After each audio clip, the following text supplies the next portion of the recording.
1 jam setelah akad, aku bersembunyi di balik lemari untuk mengejutkan suamiku.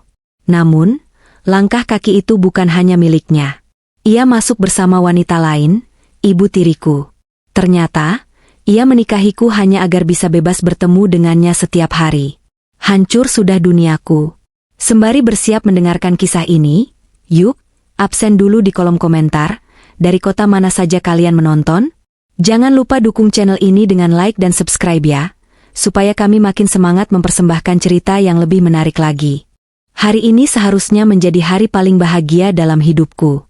Bunga-bunga melati yang merambat di pelaminan, masih menebarkan aroma wangi yang memabukkan.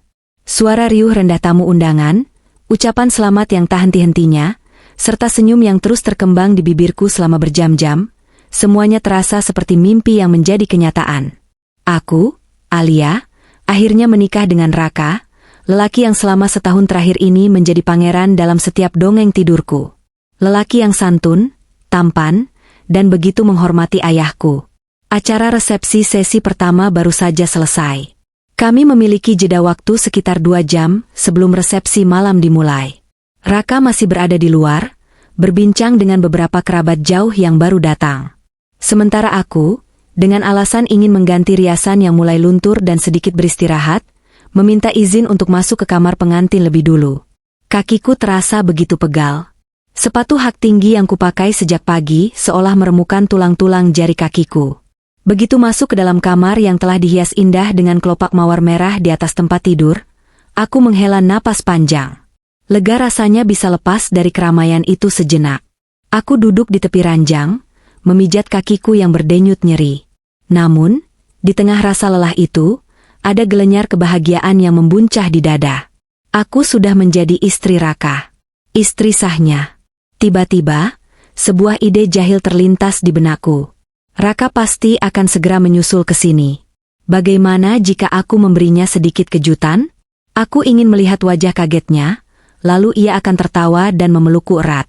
Imajinasi manis itu membuatku tersenyum sendiri seperti orang bodoh. Dengan sisa tenaga yang ada, aku menyeret gaun pengantinku yang berat dan berekor panjang menuju walk-in closet, sebuah ruang lemari pakaian yang cukup luas di sudut kamar. Lemari ini besar, dengan pintu kayu jati yang kokoh. Aku masuk ke dalamnya, menyelinap di antara deretan jas dan gaun pesta yang tergantung rapi. Ada celah kecil di antara pintu lemari yang sengaja tidak kurapatkan, memberiku ruang untuk mengintip ke arah pintu kamar. Jantungku berdebar kencang, bukan karena takut, tapi karena antusiasme menanti suami tercinta. Aku membayangkan ia akan masuk, memanggil namaku dengan bingung. Alia? Sayang? Kamu di mana? Lalu aku akan melompat keluar dan memeluknya. 5 menit berlalu. 10 menit. Kakiku mulai terasa kram karena harus berjongkok dalam posisi yang tidak nyaman dengan gaun besar ini.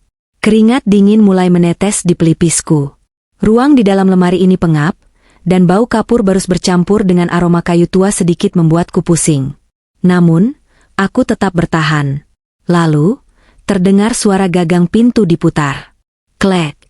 Jantungku melonjak girang. Itu pasti Raka. Aku menahan napas, bersiap untuk melompat keluar. Pintu kamar terbuka. Langkah kaki terdengar memasuki ruangan. Tapi, tunggu dulu. Mengapa ada 2 pasang langkah kaki? Langkah pertama terdengar berat dan tegas, pasti Raka. Namun, langkah kedua terdengar lebih ringan, ketukan sepatu hak tinggi yang beradu dengan lantai marmer. Apa Raka membawa pelayan? Atau mungkin perias pengantin? Aku mengurungkan niatku untuk melompat keluar. Aku memutuskan untuk mengintip sedikit lagi dari celah pintu lemari.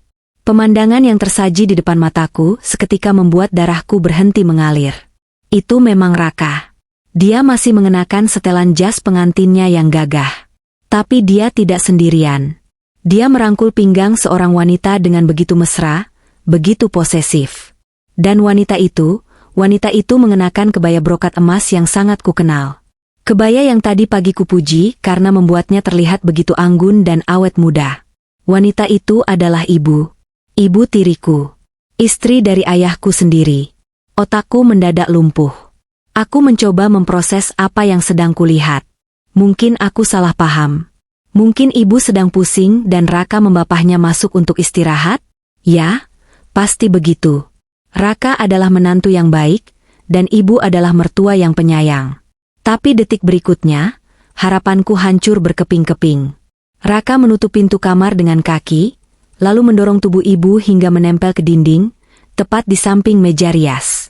Tanpa ragu, tanpa canggung, Raka menundukkan wajahnya dan mencium bibir ibu tiriku dengan liar. Aku membekap mulutku sendiri dengan kedua tangan sekuat tenaga. Mataku terbelalak lebar, nyaris keluar dari kelopaknya. Rasa mual yang hebat tiba-tiba menghantam perutku. Apa ini? Apa yang sedang terjadi? Ibu, Sari, wanita yang selama 5 tahun ini menggantikan posisi almarhumah ibu kandungku, membalas ciuman itu dengan sama panasnya. Tangan halusnya meremas rambut Raka, menarik leher lelaki yang baru 1 jam lalu mengucapkan ijab kabul untukku. Akhirnya, desah Raka setelah melepaskan tautan mereka, napasnya memburu. Akhirnya kita tidak perlu sembunyi-sembunyi lagi di hotel murahan atau mobil, sayang. Suara itu, suara Raka yang selalu lembut padaku, kini terdengar penuh nafsu dan kelicikan. Ibu tertawa kecil, suara tawa yang renyah dan menggoda. Jauh berbeda dengan tawa sopan yang biasa ia tunjukkan di depan ayah. Sabar, Mas. Jangan terlalu kasar, nanti lipstikku berantakan. Kita masih harus keluar untuk resepsi malam. Persetan dengan resepsi, gerutu Raka sambil kembali memeluk pinggang ibu. Aku sudah muak bersandiwara seharian ini. Tersenyum pada tamu, berpura-pura menjadi suami yang bahagia. Kamu tahu betapa tersiksanya aku harus memegang tangan anak manja itu seharian. Anak manja? Anak manja yang dia maksud adalah aku? Istrinya?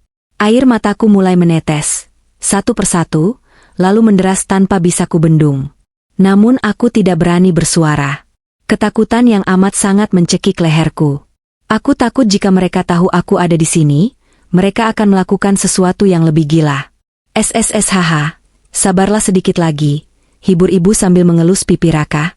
Jemarinya yang lentik, yang dihiasi cincin berlian pemberian ayah, kini membelai wajah menantunya sendiri. Semuanya berjalan sesuai rencana, kan? Sekarang kamu sudah sah menjadi suaminya. Kamu sudah resmi tinggal di rumah ini. Itu artinya, setiap hari, setiap jam, kita bisa bertemu. Ayah si Alia itu sudah bau tanah. Dia tidak akan curiga. Dia terlalu percaya padaku. Tapi aku tidak tahan kalau harus tidur dengannya. Sari, keluh Raka dengan nada merajuk yang menjijikkan. Bayangkan, nanti malam aku harus melakoni malam pertama dengan dia. Memikirkannya saja membuatku ingin muntah. Dia itu polos, kaku, dan membosankan. Jauh beda denganmu.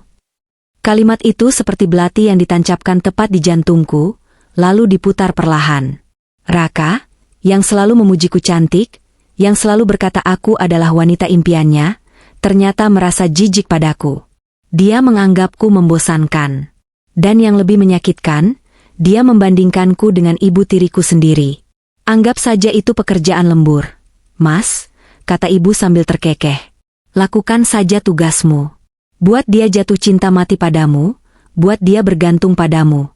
Dengan begitu, kita bisa lebih mudah menguasai aset-aset Gunawan. Kamu tahu kan, Alia itu pewaris tunggal. Kalau ayah mati besok atau lusa, semua harta jatuh ke tangan bocah ingusan itu. Kamu harus pastikan kendali harta itu ada di tanganmu sebagai suaminya. Tubuhku gemetar hebat di balik lemari. Lututku lemas hingga aku nyaris jatuh terduduk. Namun aku menahannya dengan berpegangan pada rak baju. Jadi ini semua hanya jebakan? Pernikahan ini, cinta ini, semua hanya skenario busuk untuk mengeruk harta ayah? Ayahku, Pak Gunawan, memang seorang pengusaha sukses. Sejak ibu kandungku meninggal, ayah sering sakit-sakitan. Kehadiran Sari 5 tahun lalu dianggap sebagai malaikat penolong. Sari merawat ayah dengan telaten.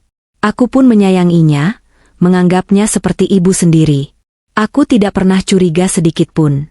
Bahkan, Sarilah yang mengenalkanku pada Raka. Flashback singkat melintas di kepalaku. Alia, ada anak teman ibu, namanya Raka. Dia sopan, pekerja keras, cocok sekali buat kamu, kata Sari waktu itu dengan wajah berbinar. Ternyata, dia bukan sedang mencarikan jodoh untukku. Dia sedang menyusupkan selingkuhannya ke dalam rumah kami. Dia menikahkan kekasih gelapnya dengan anak tirinya sendiri agar mereka bisa berselingkuh dengan leluasa di bawah atap yang sama. Betapa bodohnya aku. Betapa naifnya aku. Tenang saja, sahut Raka, mengecup leher ibu. Aku akan pastikan Alia tunduk padaku. Tapi kamu harus janji, jatahku tetap lancar. Ya? Jangan karena aku sudah menikah, kamu jadi jaga jarak. Tentu saja tidak, bodoh, bisik ibu. Justru ini yang bikin seru. Kita bisa main di dapur saat Alia tidur, atau di ruang kerja saat Gunawan sedang terapi. Rumah ini besar, sayang. Banyak tempat tersembunyi. Mereka tertawa bersama. Tawa yang terdengar seperti suara setan di telingaku. Tawa di atas kehancuran hidupku. Sudah, lepaskan dulu, kata ibu mendorong pelan dada Raka. Ayo rapikan jasmu. Kita harus keluar sebelum ada yang curiga. Alia mungkin sebentar lagi kembali dari toilet, atau entah dari mana dia pergi. Ah, malas sekali, Raka mendengus, tapi menuruti ucapan wanita itu. Ia merapikan kerah kemejanya di depan cermin yang sama tempat aku biasa berdandan. Ngomong-ngomong, di mana anak itu? Katanya mau istirahat di sini. Jantungku berhenti berdetak. Jangan sampai mereka mencariku.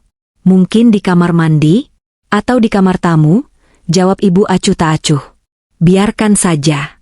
Semakin lama dia pergi, semakin lama waktu kita berdua. Ya sudah, ayo keluar. Aku butuh rokok sebelum kembali memasang topeng, suami idaman, di depan para tamu. Sindir Raka. Mereka berdua berjalan menuju pintu.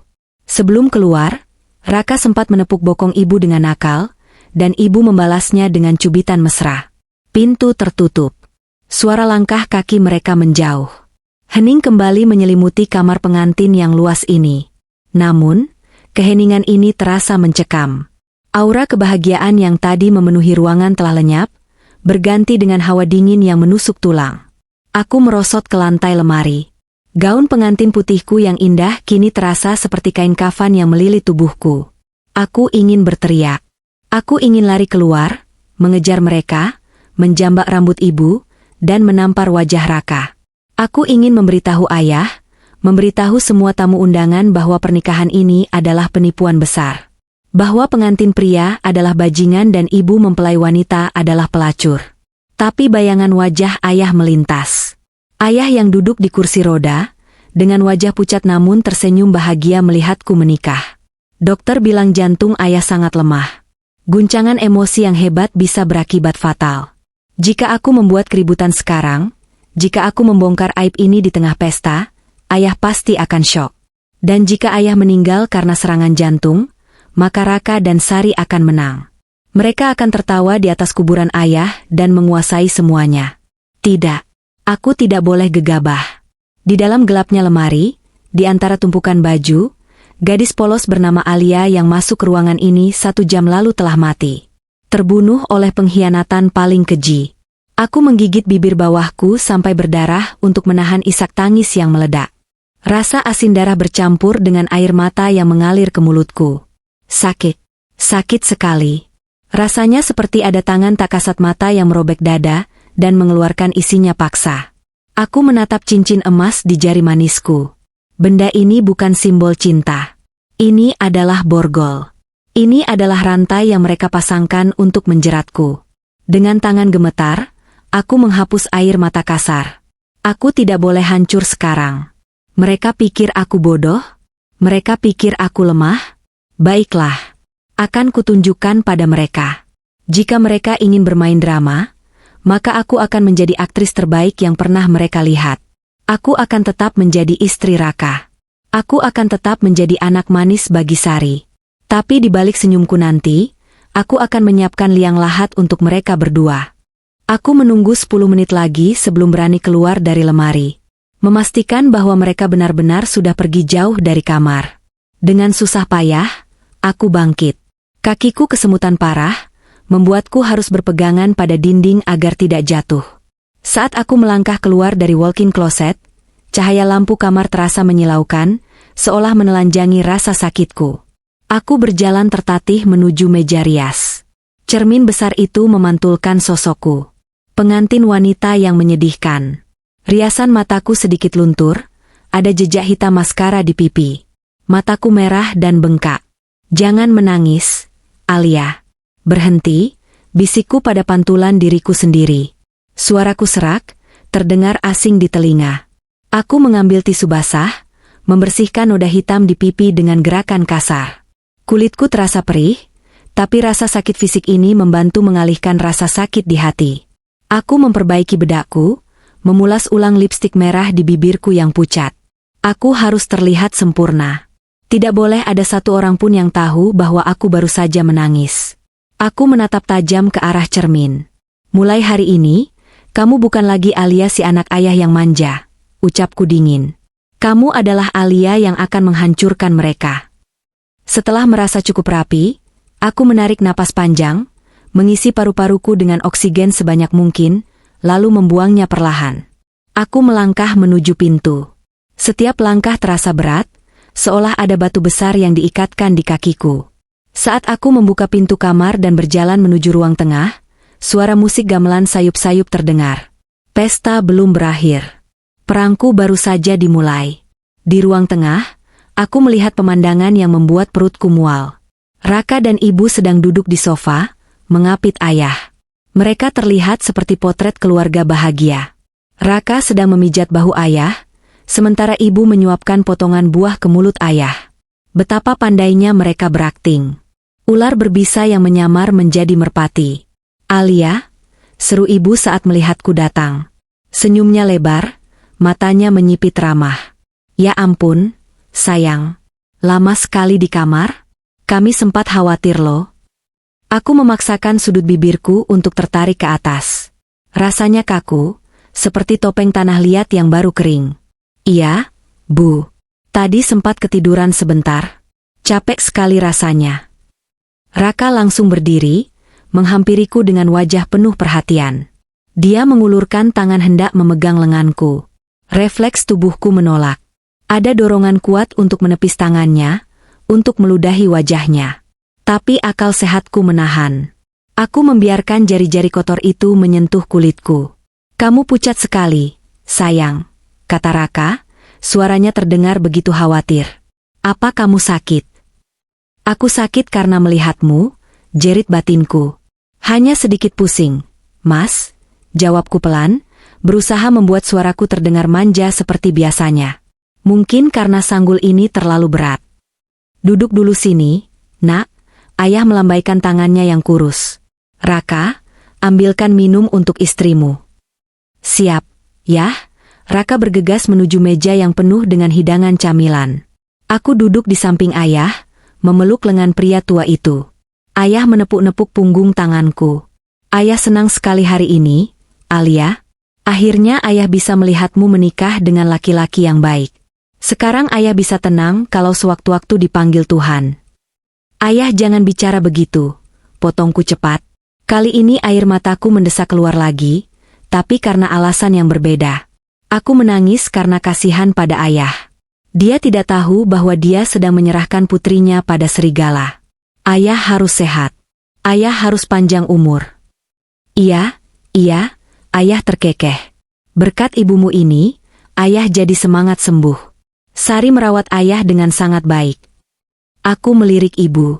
Dia tersenyum bangga, seolah dia memang istri berbakti. Ah, Mas Gunawan bisa saja.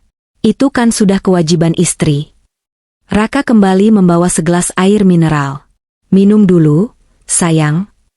Aku menerima gelas itu, memastikan jari kami tidak bersentuhan terlalu lama.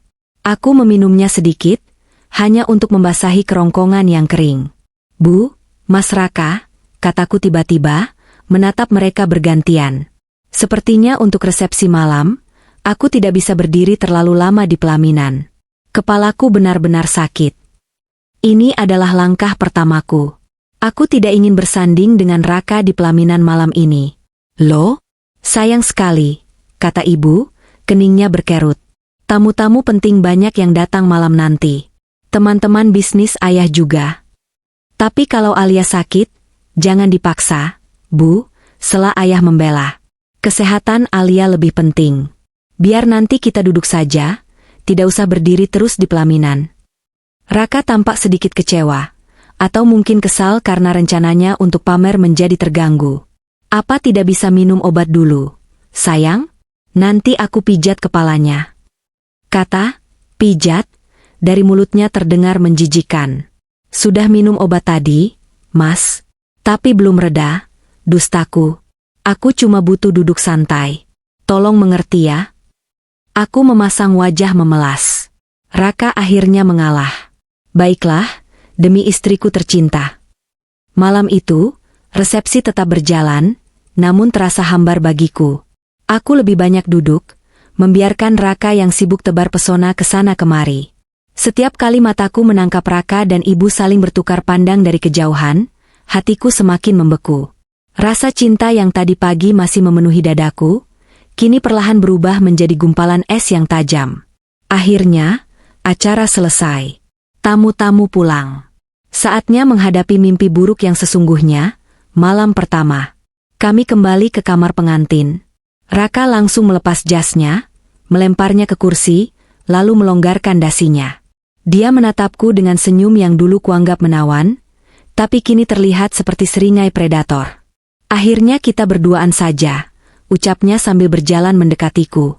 Aku sedang duduk di depan meja rias, menghapus sisa make-up. Tanganku mencengkeram kapas dengan erat. Alia, panggilnya lembut, tangannya menyentuh pundakku, lalu turun membelai leherku. Tubuhku menegang. Aroma parfumnya yang bercampur keringat dan rokok membuatku ingin muntah. Refleks, aku berdiri dan menjauh darinya. Jangan sekarang, Mas, kataku cepat, suaraku sedikit bergetar. Raka terhenti, alisnya terangkat. Kenapa? Kamu masih pusing? Bukan cuma pusing, aku memutar otak mencari alasan paling ampuh. Aku datang bulan. Baru saja, saat ganti baju tadi. Wajah Raka seketika berubah. Kekecewaan yang bercampur kekesalan terlihat jelas, meski ia berusaha menutupinya. Hah? Kok bisa? Bukannya jadwalmu minggu depan? Dia tahu jadwalku? Oh, tentu saja. Aku yang bodoh dulu sering bercerita segalanya pada dia. Atau mungkin ibu yang memberitahunya? Maju gara-gara stres urus pernikahan mungkin. Jawabku asal. Perutku kram banget. Mas, sakit.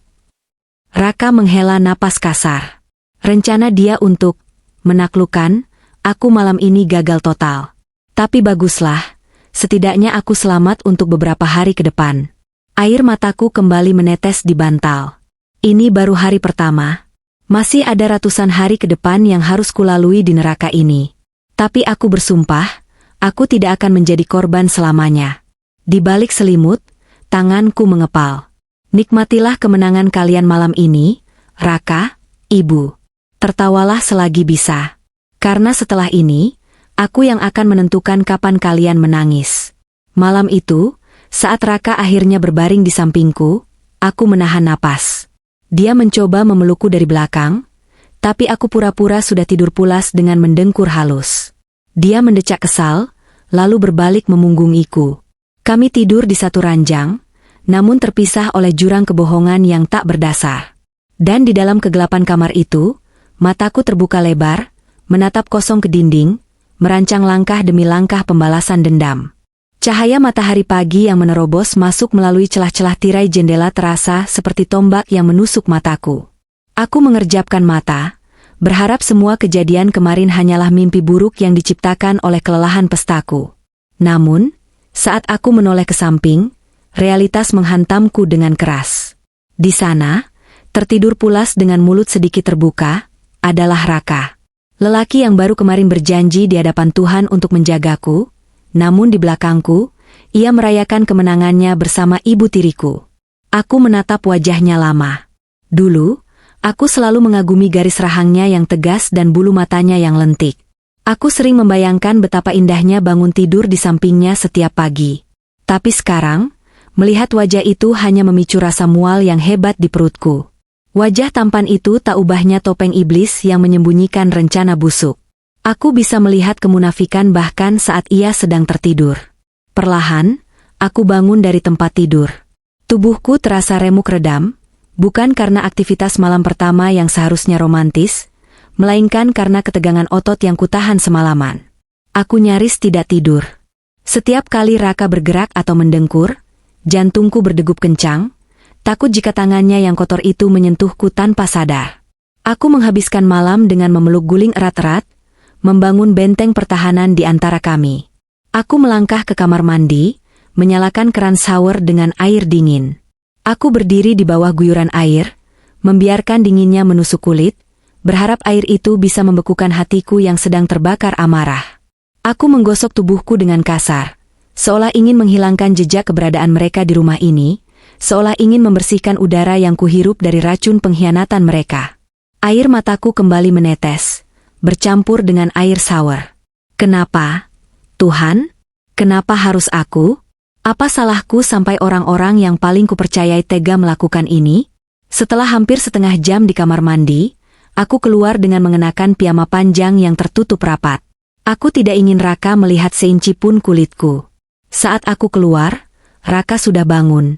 Dia duduk di tepi ranjang sambil mengucek mata, rambutnya berantakan. Pagi, sayang, sapanya dengan suara serak khas bangun tidur. Dia tersenyum, senyum yang dulu bisa membuat lututku lemas, tapi sekarang hanya membuat tanganku mengepal. Kamu mandi duluan? Kok nggak bangunin aku? Kita bisa mandi bareng. Kata-katanya membuatku ingin muntah. Aku keburu gerah. Mas, lagian kamu tidurnya nyenyak banget, nggak tega bangunin?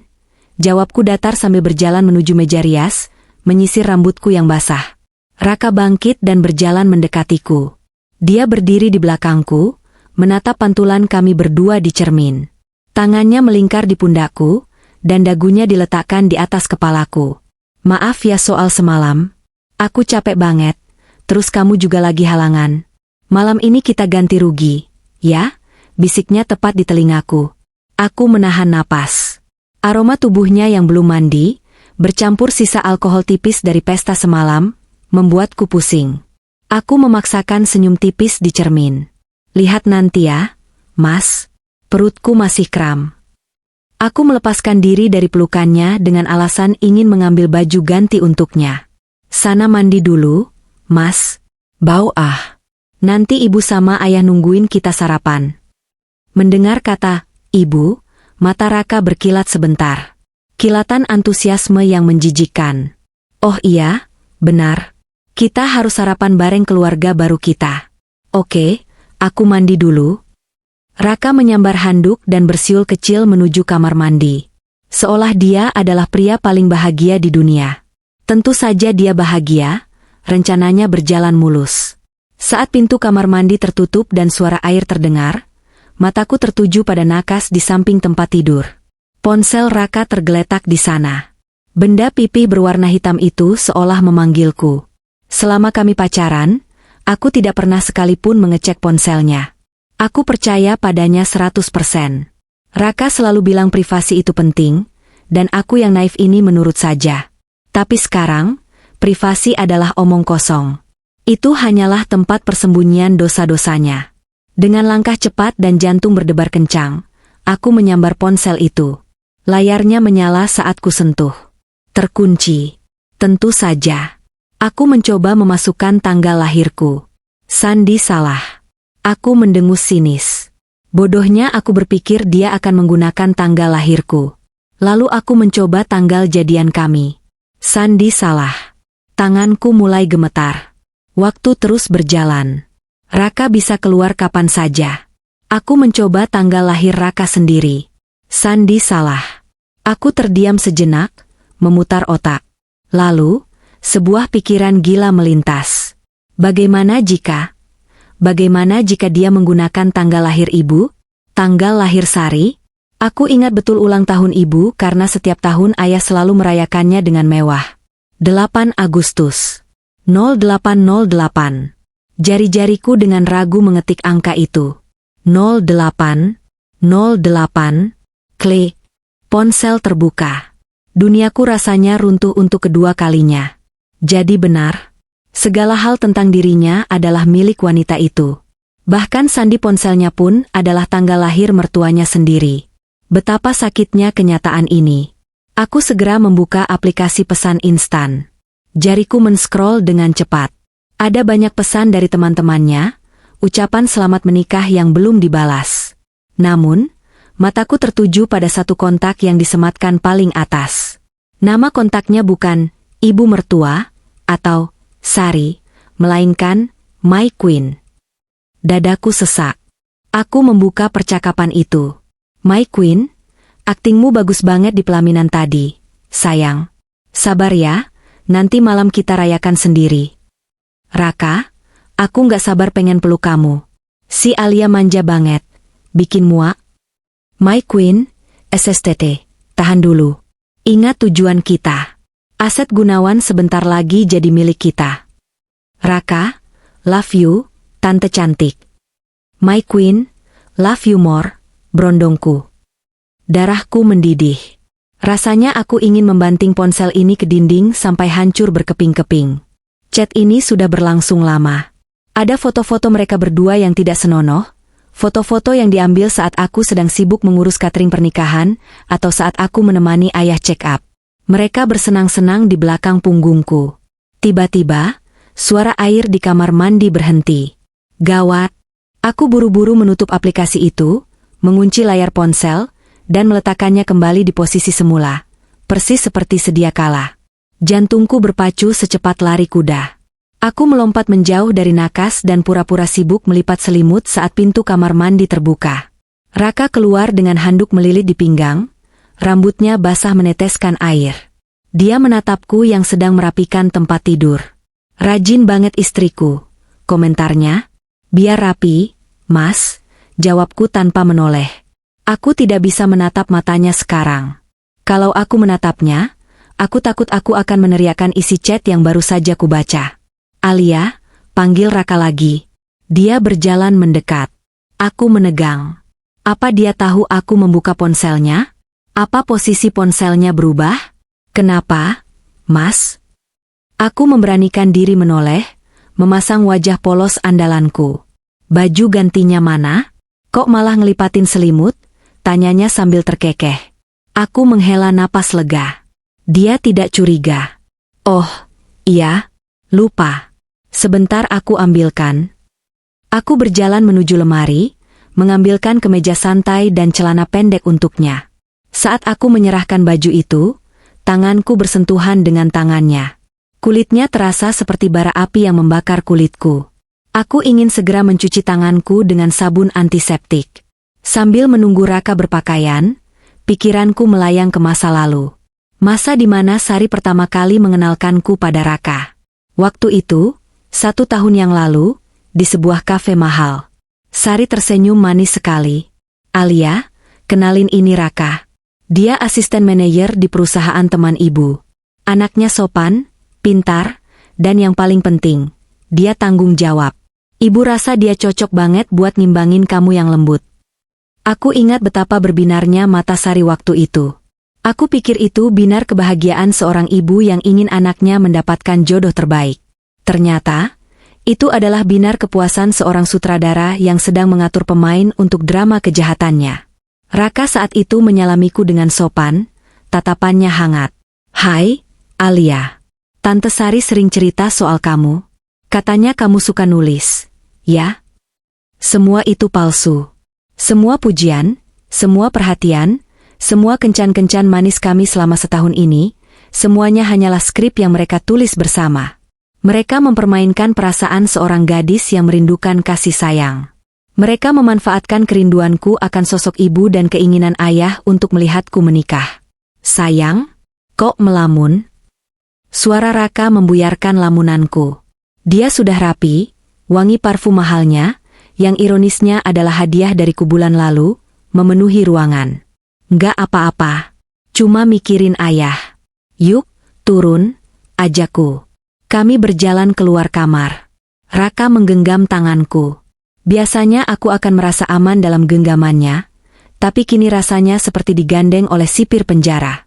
Kami menuruni tangga menuju ruang makan. Di sana, Sari sudah duduk dengan anggun, menuangkan teh untuk ayah. Pemandangan domestik yang sempurna. Ayah tersenyum lebar melihat kami turun. Nah, ini dia pengantin baru kita.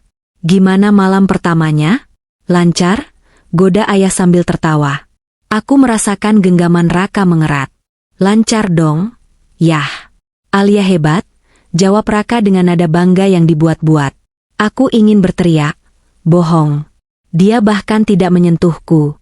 Tapi aku hanya tersenyum malu-malu, menundukkan kepala. Ayah malu tahu. Sari menatapku dengan tatapan menyelidik, lalu beralih ke Raka.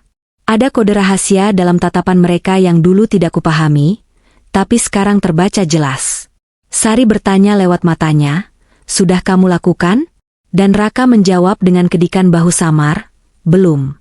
Ayo duduk, sarapan dulu. Ibu sudah masak nasi goreng spesial kesukaan Alia, kata Sari ramah. Aku duduk di kursi biasa, di samping Raka. Sari duduk di seberang Raka, di samping ayah. Posisi yang strategis. Makasih, Bu, ucapku saat Sari menyendokkan nasi ke piringku. Makan yang banyak, biar kuat, kata Sari dengan senyum penuh arti. Alia, kamu jangan manja-manja terus sama suami ya. Raka kan juga harus kerja nanti. Kamu harus belajar jadi istri yang melayani. Iya, Bu, jawabku patuh. Aku akan berusaha jadi istri yang baik. Istri yang baik, batinku sinis. Istri yang baik akan membersihkan rumah ini dari hama-hama seperti kalian. Sarapan pagi itu terasa hambar. Aku mengunyah nasi goreng itu seperti mengunyah karet. Setiap kali melihat Raka menyuap makanan, lalu tersenyum pada Sari, rasa benciku bertambah satu level. Tapi aku tahu, aku tidak bisa bertindak gegabah hanya dengan modal chat yang kubaca sekilas. Aku butuh bukti fisik, bukti suara, bukti video. Sesuatu yang tidak bisa disangkal di pengadilan. Sesuatu yang bisa membuat ayah percaya tanpa membunuh jantungnya. Aku menatap Raka dan Sari bergantian. Silakan nikmati sandiwara ini. Karena di balik senyum polosku, aku sedang menyusun naskah untuk babak terakhir kalian. Babak di mana kalian akan hancur sehancur-hancurnya. 1 minggu telah berlalu sejak hari pernikahan itu. 1 minggu yang terasa seperti 1 abad bagiku. Kami tinggal di rumah besar ayah, sesuai dengan saran Sari yang katanya agar aku bisa tetap menemani ayah. Padahal aku tahu, itu hanyalah taktik agar Raka dan Sari bisa bertemu setiap saat tanpa dicurigai. Rumah ini besar dan mewah, dengan pilar-pilar tinggi dan perabotan antik. Namun kini, rumah masa kecilku ini terasa seperti penjara, atau lebih tepatnya, sarang ular. Setiap sudut ruangan terasa tidak aman. Aku merasa diawasi, dinilai, dan ditertawakan di balik punggungku. Raka mulai bekerja di perusahaan ayah, menempati posisi manajer pemasaran yang strategis. Ayah sangat mempercayainya, bahkan mulai menyerahkan beberapa keputusan penting padanya. Sementara aku hanya seorang penulis yang bekerja dari rumah. Mereka pikir aku hanyalah gadis rumahan yang kerjanya hanya melamun di depan laptop, menulis cerita-cerita fiksi. Mereka tidak tahu bahwa fiksi yang sedang kutulis sekarang adalah kisah nyata kejahatan mereka. Rutinitas di rumah ini semakin menjijikkan. Sari semakin menunjukkan dominasinya. Dia mulai memperlakukanku seperti asisten pribadi dengan dalih, mengajari cara mengurus rumah tangga. Alia, tolong buatkan kopi untuk Raka dan ayah ya. Ibu lagi sibuk ngecek laporan keuangan rumah. Perintah Sari sore itu, saat dia sedang duduk santai di sofa sambil membolak-balik majalah mode. Bukannya ada Mbok Nah, Bu? Tanyaku pelan. Loh, istri yang baik itu harus tahu takaran kopi suaminya. Jangan mengandalkan pembantu terus. Kapan kamu dewasanya? Sari menatapku tajam, nada suaranya merendahkan. Aku menahan amarahku. Iya, Bu. Alia buatkan. Aku pergi ke dapur, mengaduk kopi dengan perasaan dongkol. Dari dapur, aku bisa melihat ruang tengah. Saat aku tidak ada, Sari meletakkan majalahnya dan berbisik sesuatu pada Raka yang duduk di sofa seberang. Raka tertawa kecil, lalu tangannya dengan cepat menyentuh lutut Sari sebelum menariknya kembali saat mendengar langkah kakiku. Mereka pikir aku buta. Mereka pikir aku tuli. Malam harinya, puncaknya terjadi saat makan malam. Ayah sedang kurang enak badan, jadi dia makan lebih awal dan istirahat di kamar. Tinggallah kami bertiga di meja makan yang besar dan panjang ini. Lampu kristal di atas kami memancarkan cahaya kekuningan yang temaram. Suasana hening, hanya terdengar denting sendok dan garpu beradu dengan piring porselen. Raka duduk di hadapanku, sementara Sari duduk di ujung meja, di antara kami berdua namun posisinya lebih dekat ke Raka. Aku sedang memotong daging steak di piringku ketika aku merasakan getaran aneh di meja. Bukan di meja, tapi gerakan di bawah meja. Taplak meja makan kami cukup panjang, menutupi kaki-kaki kursi. Aku melirik Raka. Wajahnya datar, dia sedang mengunyah makanannya. Tapi matanya menatap Sari dengan intens. Tatapan yang basah dan penuh nafsu. Sari, di sisi lain, sedang menyesap wine-nya dengan anggun, namun ada senyum simpul yang bermain di bibirnya. Firasatku mengatakan ada yang tidak beres. Dengan sengaja, aku menjatuhkan sendokku ke lantai. Terang. Ah, maaf. Sendokku jatuh, kataku. Tanpa menunggu respon mereka, aku segera menunduk ke kolong meja untuk mengambil sendok. Dan apa yang kulihat di sana membuat darahku berhenti mengalir seketika. Kaki Sari. Kaki itu tidak berada di lantai. Kaki telanjangnya yang berpedicure merah menyala sedang merayap naik di betis Raka, mengelus-elus area paha dalam suamiku. Dan kaki Raka menjepit kaki Sari dengan erat, menikmatinya. Menjijikkan. Sungguh menjijikkan. Di meja makan, di rumah ayahku, saat aku, istri sahnya, duduk tepat di hadapan mereka. Betapa binatangnya mereka. Aku mengambil sendok itu dengan tangan gemetar hebat. Aku ingin sekali mengambil garpu di meja dan menancapkannya ke kaki jahanam itu. Tapi aku tahu itu akan mengakhiri segalanya terlalu cepat. Aku butuh mereka hancur perlahan, bukan mati cepat. Aku kembali duduk tegak. Wajahku memerah, yang untungnya bisa kusamarkan sebagai efek menunduk tadi. Kenapa mukanya merah begitu? Alia? Darah tinggi? Sindir Sari. Enggak, Bu. Cuma agak pusing sedikit pas nunduk tadi, jawabku sambil meletakkan sendok kotor itu di pinggir piring. Aku sudah kenyang. Aku mau ke kamar duluan. Loh, makanannya belum habis.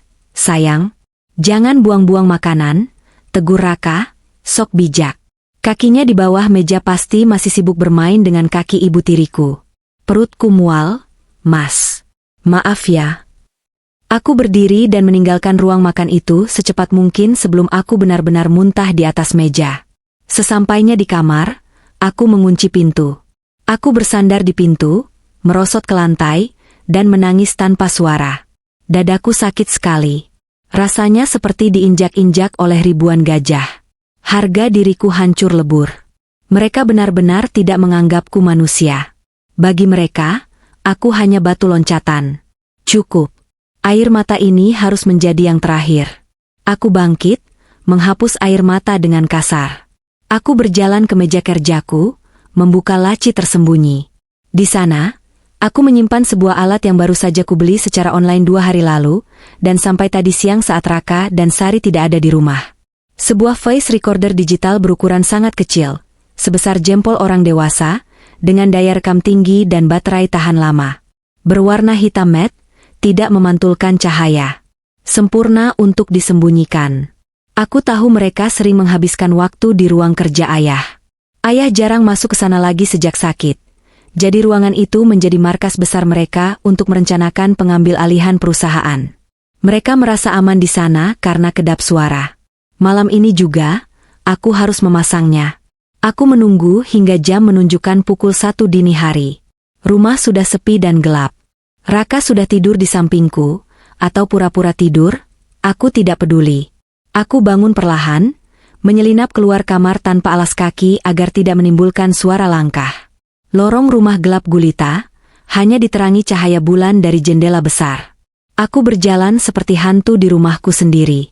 Sampai di depan ruang kerja ayah, aku memutar gagang pintu perlahan. Tidak terkunci. Aku masuk ke dalam. Aroma buku tua dan cerutu ayah menyambutku. Ruangan ini penuh kenangan masa kecilku bermain di pangkuan ayah. Kini, ruangan ini dinodai oleh konspirasi mereka. Aku menyalakan senter dari ponselku, cahayanya kubuat redup. Aku mencari tempat yang strategis. Tidak boleh terlihat, Tapi harus cukup dekat dengan sofa atau meja kerja tempat mereka biasa duduk. Mataku tertuju pada rak buku di belakang meja kerja. Ada deretan ensiklopedia tebal yang jarang disentuh. Di antara jilid 5 dan 6, ada sedikit celah gelap. Aku menyelipkan alat perekam itu di sana, memastikan mikrofonnya menghadap keluar tapi badan alatnya tersembunyi bayangan buku. Lampu indikator rekaman sudah kututup dengan selotip hitam, agar tidak berkedip mencolok. Sempurna. Saat aku hendak berbalik keluar, tiba-tiba aku mendengar suara langkah kaki mendekat ke arah ruang kerja. Dek! Jantungku seakan copot. Siapa itu? Raka? Atau Sari? Aku panik. Tidak ada jalan keluar lain selain pintu utama. Aku mematikan senter ponselku secepat kilat. Mataku menyapu ruangan mencari tempat sembunyi. Di bawah meja kerja ayah. Itu satu-satunya tempat. Aku merangkak cepat dan meringkuk di kolong meja kerja yang besar, menarik kursi agar menutupi celah. Pintu ruang kerja terbuka. Cahaya lampu lorong masuk, menciptakan siluet seseorang. Dari postur tubuh dan aroma parfum yang tercium, itu Sari. Apa yang dia lakukan di sini jam segini? Sari masuk, lalu menutup pintu kembali. Dia tidak menyalakan lampu utama, hanya lampu meja kecil di sudut ruangan. Dia berjalan menuju lemari brankas di balik lukisan dinding. Aku mengintip dari celah kaki kursi. Sari sedang memutar kombinasi brankas ayah.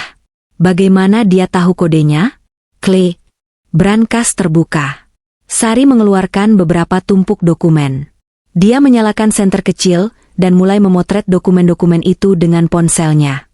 Dokumen sertifikat tanah, saham, dan surat wasiat ayah. Dasar tua Bangka Pelit. Gumam Sari pelan, suaranya terdengar jelas di telingaku yang berjarak hanya 2 meter darinya. Kalau saja kamu cepat mati, aku tidak perlu repot-repot begini. Tapi tak apa, sebentar lagi semuanya jadi milikku. Alia dan Raka cuma pion caturku. Tuh. Apa? Raka cuma pion? Jadi Raka juga dimanfaatkan? Atau mereka bersekongkol tapi Sari punya rencana sendiri untuk menyingkirkan Raka nantinya? Informasi ini sangat berharga. Ternyata ular memakan ular. Sari selesai memotret, mengembalikan dokumen, dan menutup brankas kembali. Dia merapikan letak lukisan. Lalu, dia berjalan menuju meja kerja tempat aku bersembunyi. Napasku tercekat. Jangan bilang dia akan duduk di sini. Langkah kaki Sari berhenti tepat di depan meja. Ujung gaun tidurnya yang panjang menyapu lantai, hanya berjarak beberapa sentimeter dari hidungku. Aku membekap mulutku dengan kedua tangan, menahan napas sampai dadaku sakit. Jika dia menunduk sedikit saja, atau jika dia menarik kursi ini untuk duduk, tamatlah riwayatku.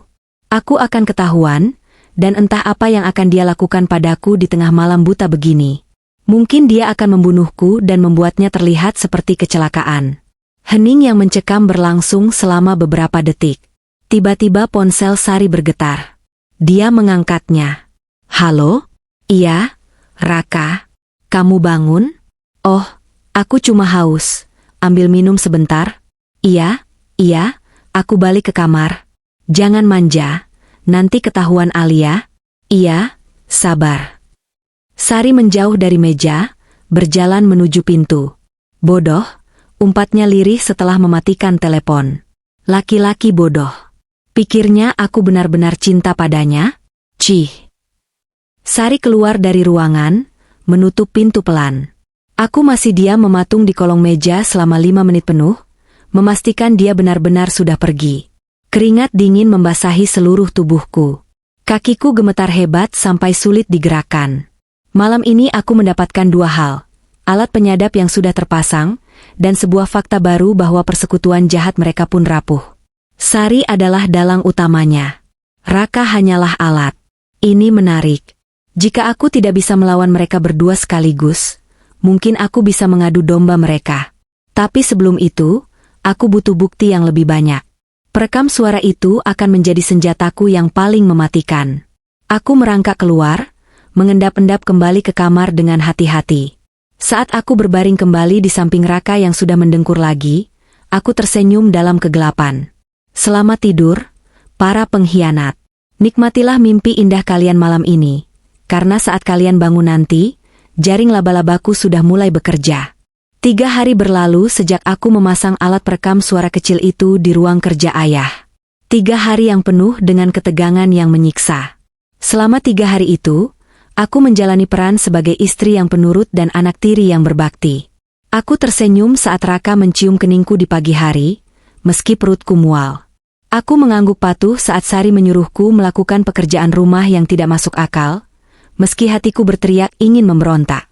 Setiap malam, saat seisi rumah sudah terlelap, aku menyelinap ke kamar mandi, mengunci pintu, dan mendengarkan hasil rekaman hari itu menggunakan earphone. Sebagian besar isinya hanya keheningan atau suara ayah yang sedang menelepon rekan bisnisnya.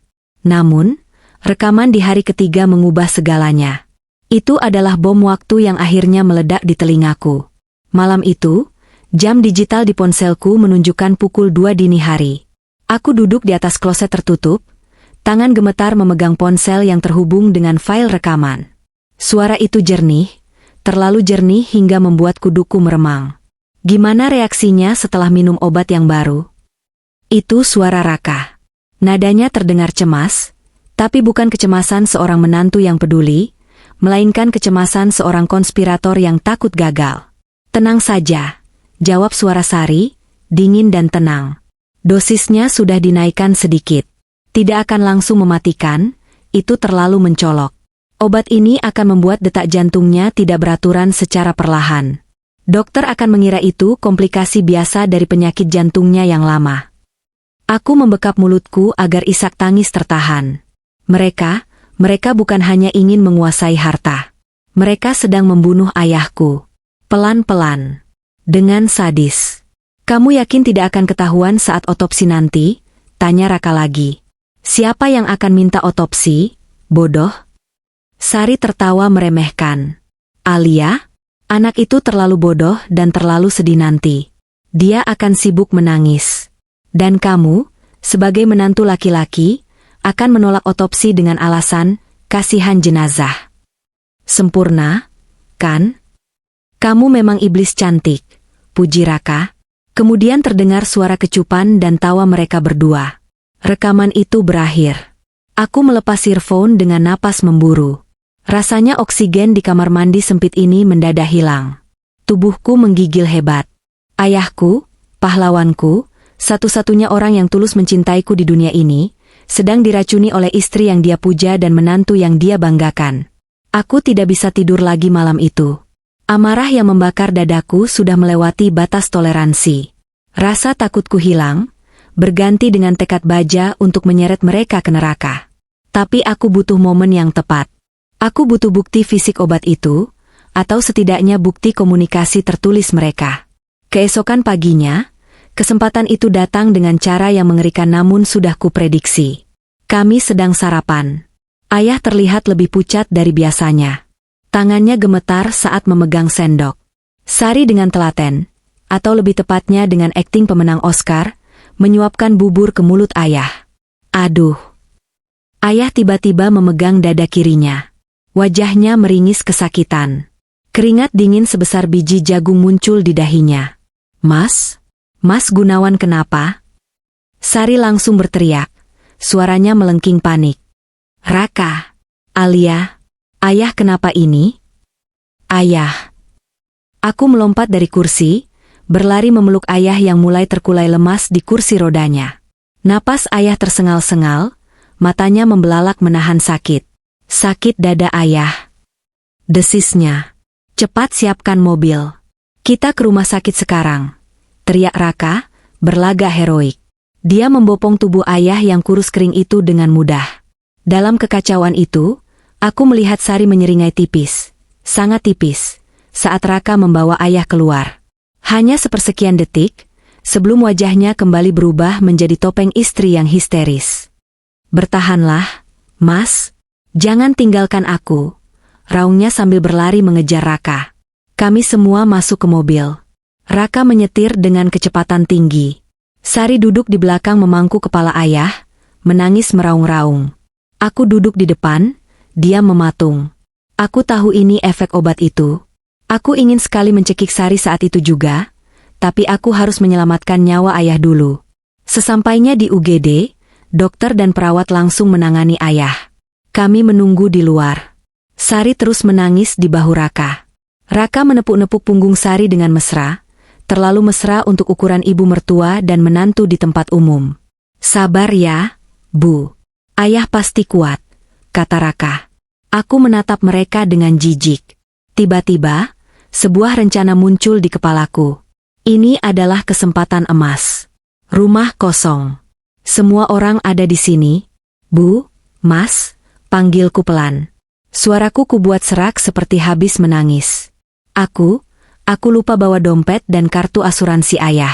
Tertinggal di meja makan tadi karena panik. Astaga, Alia. Kamu ini gimana sih? Dalam keadaan darurat begini masih bisa ceroboh. Bentak Raka. Dia memanfaatkan momen ini untuk memojokkanku. Maaf, Mas. Aku benar-benar panik tadi.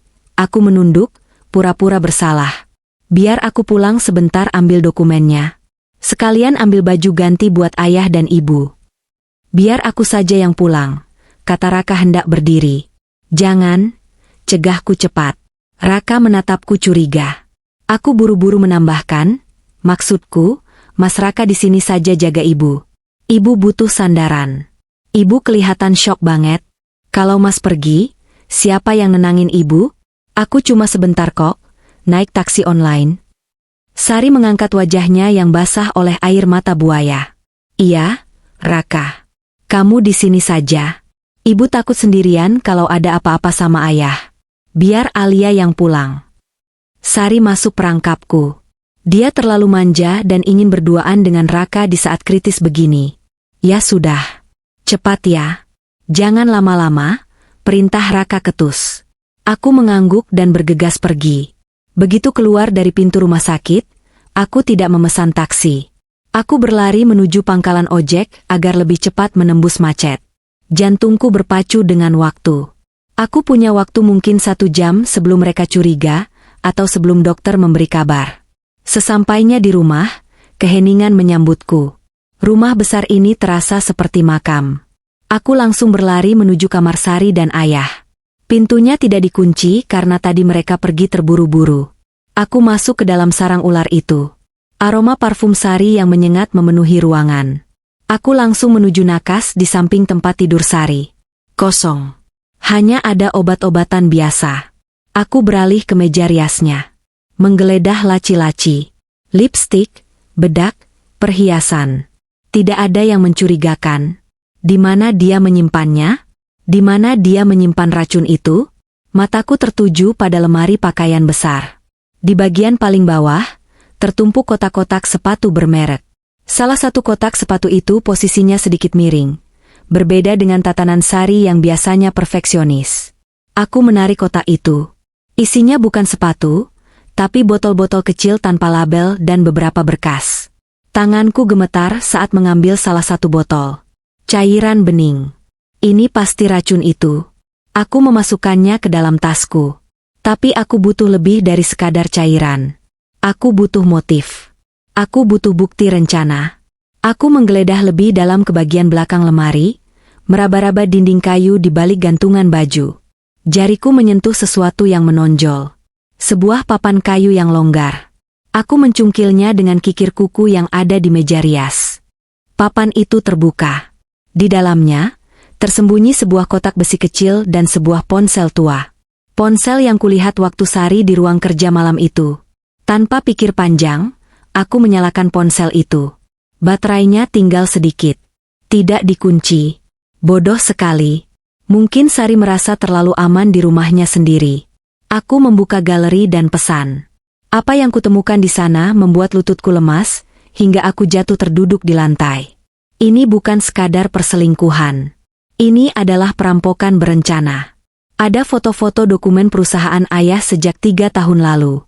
Ada foto Raka dan Sari yang sedang berlibur di Bali, tanggalnya 2 tahun yang lalu, saat aku belum mengenal Raka. Keterangan fotonya, "Soon, all of this will be ours." Dan yang paling menyakitkan, aku menemukan folder pesan bernama, "Target, Alia." Aku membukanya. Raka, 2 tahun lalu, anaknya lumayan cantik, tapi terlalu polos. Gampang dibodohi. Sari, bagus. Dekati dia. Buat dia jatuh cinta setengah mati. Gunakan trauma dia yang kehilangan ibunya. Jadilah pelindungnya. Raka, siap, bos. Tapi hadiahnya harus setimpal ya. Sari, seluruh warisan Gunawan dan tubuhku. Kurang apa lagi? Air mataku menetes membasahi layar ponsel tua itu. Jadi, setiap kata cinta, setiap bunga, setiap perhatian yang Raka berikan padaku, semuanya palsu. Semuanya adalah instruksi dari ibu tiriku. Aku hanyalah boneka yang mereka mainkan di atas panggung sandiwara mereka. Seluruh hidupku selama setahun terakhir adalah kebohongan. Rasa sakit itu begitu dalam hingga berubah menjadi mati rasa. Aku tidak lagi merasakan sedih. Yang tersisa hanyalah kebencian yang murni dan dingin. Aku segera menyalin semua data di ponsel itu ke cloud storage pribadiku, menggunakan tethering dari ponselku sendiri. Aku juga memotret layar ponsel itu sebagai cadangan. Setelah selesai, aku mengembalikan ponsel itu ke tempat persembunyiannya. Aku tidak boleh mengambil ponselnya sekarang, Sari akan curiga jika barangnya hilang. Biarkan dia merasa aman sejenak. Aku sudah punya salinannya. Aku mengambil botol racun itu, hanya satu botol kecil yang hampir habis. Menyisakan botol lain yang masih penuh agar tidak terlalu mencolok perbedaannya. Ini akan jadi barang bukti forensik. Setelah memastikan semuanya rapi kembali seperti semula, aku mengambil dokumen asuransi ayah yang memang ada di laci meja kerja. Aku keluar dari kamar itu dengan perasaan yang berbeda. Alia yang masuk rumah ini tadi adalah korban yang ketakutan. Alia yang keluar dari rumah ini sekarang adalah seorang pembalas dendam yang memegang kartu as. Di perjalanan kembali ke rumah sakit, aku menatap jalanan Jakarta yang macet. Wajah Raka dan Sari terus menari-nari di pelupuk mataku. Tunggu saja, bisikku dalam hati. Kalian menginginkan harta ayah? Aku akan pastikan kalian bahkan tidak punya uang sepeser pun untuk membayar pengacara saat aku menyeret kalian ke penjara. Sesampainya di rumah sakit, suasana masih tegang. Dokter baru saja keluar dari ruang penanganan. Kondisi Pak Gunawan kritis, tapi sudah stabil, kata dokter. Jantungnya sangat lemah. Ada zat asing yang terdeteksi dalam darahnya yang memicu aritmia, tapi kami butuh tes lab lebih lanjut. Wajah Sari pucat pasi. Bukan karena sedih, tapi karena takut ketahuan. Dia melirik Raka dengan panik. Mungkin karena obat yang biasa diminum. Dok, sela Raka cepat, berusaha menutupi. Ayah memang minum banyak obat. Bisa jadi interaksi obat, dokter mengangguk ragu. Kami akan observasi di ICU. Aku datang menghampiri mereka, menyerahkan dokumen dengan wajah datar.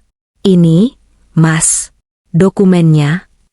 Lama sekali kamu, bentak Raka, pelampiasan dari rasa gugupnya. Aku menatap mata Raka, tajam dan dingin. Untuk pertama kalinya, aku tidak menunduk takut. Macet, Mas. Jakarta kan memang keras. Apalagi buat orang yang punya banyak rahasia. Raka terdiam, alisnya berkerut bingung melihat perubahan tatapanku. Ada kilatan keraguan di matanya. Apakah dia merasakan perubahan auraku? Atau hanya perasaannya saja? Aku berjalan melewati mereka menuju kaca ruang ICU, menatap tubuh ayah yang penuh selang. Bertahanlah, Yah, batinku. Anakmu sudah bangun dari tidur panjangnya. Aku akan menghabisi monster-monster ini. Duduk di ruang tunggu ICU yang dingin, aku menyusun langkah selanjutnya. Bukti digital sudah ada di tangan, sampel racun sudah kuambil. Tapi itu belum cukup untuk menyelamatkan aset ayah secara instan. Jika ayah meninggal hari ini, amit-amit, secara hukum, Sari masih mendapatkan bagian istri, dan Raka sebagai suamiku punya akses ke hartaku. Aku harus memotong akses finansial mereka sebelum aku menjebloskan mereka ke penjara. Aku butuh kekuatan hukum. Raka dan Sari sedang pergi ke kantin rumah sakit. Mereka beralasan lapar, tapi aku tahu mereka butuh tempat sepi untuk berdiskusi tentang ucapan dokter soal zat asing tadi. Ini kesempatanku. Aku mengeluarkan ponselku, mencari nomor kontak yang sudah bertahun-tahun tidak kuhubungi, tapi tidak pernah kuhapus. Om Hendra. Hendra adalah sahabat almarhumah ibu kandungku, sekaligus pengacara yang dulu membantu ayah merintis perusahaan. Namun, sejak Sari masuk ke kehidupan kami, dia pelan-pelan menyingkirkan orang-orang lama kepercayaan ayah, termasuk Om Hendra, dan menggantinya dengan orang-orang bayarannya. Halo, Alia? Suara berat di ujung telepon terdengar kaget. Sudah lama sekali, Nak. Ada apa? Ayahmu baik-baik saja? Om, aku butuh bantuan, bisikku sambil celingukan, memastikan tidak ada mata-mata Sari. Ini soal hidup dan mati. Soal ayah. Dan soal perusahaan. Katakan, Nak, kamu di mana? Nada suara Om Hendra langsung berubah serius. Ayah di ICU RS Medika. Tapi aku nggak bisa bicara di sini. Bisa kita ketemu? Tapi jangan di sini. Dan tolong, jangan sampai ada yang tahu, terutama orang kantor ayah. Oke. 1 jam lagi di kedai kopi dekat taman kota yang biasa ibumu datangi dulu. Aman di sana? Baik, Om. Aku akan cari alasan untuk keluar. Aku menutup telepon. Sekarang, tantangannya adalah bagaimana keluar dari sini tanpa dicurigai Raka. Saat Raka dan Sari kembali, aku sedang memijat pelipisku, berpura-pura sakit kepala hebat. Mas, rintihku saat Raka duduk di sampingku. Kepalaku sakit banget. Obat migrainku habis. Aku mau ke apotek sebentar di depan, sekalian cari udara segar. Bau rumah sakit bikin aku mau muntah. Nitip Mas aja, tawar Raka. Tumben baik. Mungkin dia merasa bersalah atau curiga? Nggak usah, Mas. Aku butuh jalan kaki. Katanya kalau migrain harus banyak oksigen. Mas jagain ayah aja sama ibu. Lagian ibu kelihatan capek banget, butuh ditemenin. Aku melempar umpan ego lagi. Raka melirik Sari yang sedang bersandar lemah. Baca, akting lemas, di kursi. Ya sudah. Hati-hati. Jangan lama-lama kayak tadi. Aku mengangguk dan berjalan keluar. Begitu lepas dari pandangan mereka, aku langsung naik taksi menuju lokasi pertemuan. Kedai kopi itu sepi dan tenang. Om Hendra sudah menunggu di pojok ruangan. Wajahnya terlihat tua dan lelah, tapi matanya masih tajam seperti dulu. Alia, sapanya sambil berdiri memelukku singkat. Kamu kurusan, Nak? Ceritakan sama Om, apa yang terjadi? Tanpa basa-basi, aku mengeluarkan ponselku. Aku memutarkan rekaman suara Raka dan Sari di toilet, lalu menunjukkan foto-foto chat mereka yang kuambil dari ponsel tua Sari. Wajah Om Hendra berubah dari bingung, menjadi kaget, lalu merah padam karena marah. Tangannya mengepal hingga buku-buku jarinya memutih. Biadab, desis Om Hendra. Jadi selama ini, wanita ular itu, dan Raka? Astaga, Alia. Om minta maaf tidak menyadari ini lebih awal. Om pikir ayahmu bahagia. Kita nggak punya waktu untuk menyesal. Om, potongku tegas. Aku tidak butuh simpati sekarang. Aku butuh strategi. Dokter menemukan zat asing di darah ayah. Mereka meracuninya. Aku sudah simpan sampel racunnya. Om Hendra menatapku, kali ini dengan pandangan kagum. Kamu sudah dewasa, Alia. Kamu persis ibumu. Cerdas dan tangguh. Om, aku mau menyelamatkan aset ayah. Kalau ayah kenapa-napa, mereka akan menguasai semuanya. Apa yang bisa kita lakukan? Om Hendra berpikir sejenak. Kamu ingat surat kuasa yang ayahmu buat 5 tahun lalu? Saat dia pertama kali operasi bypass jantung. Aku mengernyit. Surat kuasa yang mana? Waktu itu ayahmu takut operasinya gagal. Dia membuat surat kuasa penuh kepadamu untuk mengelola aset pribadinya jika dia tidak sadarkan diri atau berhalangan tetap. Surat itu tidak pernah dicabut karena ayahmu lupa, dan Sari mungkin tidak tahu keberadaan surat itu karena disimpan di brankas kantor notarisku, bukan di rumah. Mataku membelalak. Berarti surat itu masih berlaku? Masih. Dan sangat kuat. Om Hendra tersenyum miring. Dengan surat itu, dan bukti rekaman medis ayah yang sekarang sedang koma kritis, kita bisa memindahkan dana likuid, uang tunai di bank, ke rekening aman atas namamu. Kita juga bisa memblokir akses Sari ke rekening bersama mereka. Lakukan, Om. Lakukan sekarang juga, perintahku. Tapi risikonya besar, Alia. Raka di kantor, dia pasti akan dapat notifikasi jika ada pergerakan dana besar dari rekening perusahaan atau pribadi ayah. Biarkan dia tahu, kataku dingin. Aku ingin mereka panik. Saat mereka panik, mereka akan membuat kesalahan. Dan saat itu terjadi, kita punya bukti pembunuhan berencana untuk menjerat mereka. Om Hendra mengangguk. Baik. Om akan urus pemindahan asetnya hari ini juga. Kamu harus hati-hati, Alia. Jika mereka sadar uangnya hilang, mereka akan tahu pelakunya kamu. Kamu dalam bahaya. Aku sudah siap, Om. Aku tidak takut lagi sama mereka. Pertemuan itu berlangsung cepat. Aku kembali ke rumah sakit dengan perasaan sedikit lebih ringan. Setidaknya, uang ayah akan aman. Namun, saat aku kembali ke ruang tunggu Icu, atmosfernya berbeda. Raka berdiri di depan pintu dengan wajah tegang. Dia sedang menelepon seseorang dengan nada tinggi. Apa maksudmu diblokir? Siapa yang memblokir? Teriak Raka ke ponselnya. Jantungku berdegup kencang. Om Hendra bergerak cepat sekali. Dia berjalan cepat ke arahku, mencengkeram lengan atasku dengan kasar. Aduh, Mas, sakit, teriakku, tapi kali ini aku tidak melepaskan tatapan mataku darinya. Dari mana saja kamu?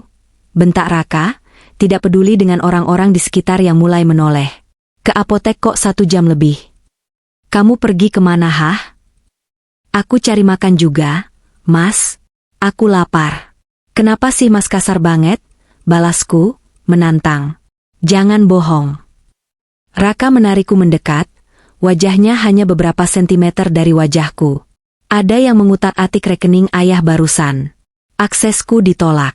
Kamu tahu sesuatu soal ini? Aku tertawa kecil, tawa yang hambar dan meremehkan. Mas, aku ini cuma penulis novel yang bodoh, kan? Mana aku ngerti soal rekening perusahaan? Bukannya itu pekerjaan Mas yang hebat sebagai manajer? Lagian, lanjutku sambil menepis tangannya yang mencengkeram lenganku. Kenapa Mas panik banget kalau rekening ayah diblokir? Bukannya kita harusnya fokus sama kesehatan ayah? Kecuali, Mas punya niat lain sama uang itu. Skakmat. Wajah Raka pucat. Dia sadar dia baru saja keceplosan menunjukkan prioritasnya. Sari yang duduk di kursi roda mendadak berdiri, lupa kalau dia sedang akting lemas, dan menghampiri kami. Sudah. Jangan bertengkar di sini. Lerai Sari, matanya menatapku tajam penuh selidik. Mungkin sistem bank lagi error. Raka, jangan tuduh istrimu sembarangan. Sari mencoba menengahi karena dia tahu keributan hanya akan memancing perhatian. Maaf, gumam Raka, tapi matanya masih menatapku penuh amarah. Aku cuma stres. Sama, Mas. Aku juga stres. Jawabku tenang. Jadi tolong jangan tambah beban pikiranku. Aku duduk di kursi, menyilangkan kaki dengan santai. Di dalam hati, aku bersorak. Babak pertama dimulai, sayang. Uang kalian sudah hilang. Sekarang, mari kita lihat seberapa setia kalian satu sama lain saat kapal mulai karam. 2 minggu berlalu sejak insiden di rumah sakit. Ayah sudah diperbolehkan pulang, meskipun kondisinya masih lemah dan harus menggunakan kursi roda. Namun, berkat intervensi diam-diamku yang menukar obat-obatan beracun dari Sari dengan vitamin biasa, kondisi jantung ayah perlahan stabil. Wajahnya tidak lagi pucat seperti mayat, dan napasnya mulai teratur. Tentu saja, aku merahasiakan hal ini dari siapapun, termasuk dokter, karena aku tidak ingin Sari curiga bahwa rencananya telah disabotase. Di rumah, atmosfer terasa begitu tegang, seolah-olah ada bom waktu yang tertanam di bawah lantai marmer kami. Sejak akses rekening ayah dan perusahaan dibekukan oleh Om Hendra, Raka dan Sari seperti cacing kepanasan. Mereka panik, frustrasi, dan saling menyalahkan, meskipun mereka berusaha menutupinya di hadapanku dan ayah. Aku sering mendengar pertengkaran berbisik-bisik dari kamar mereka atau ruang kerja.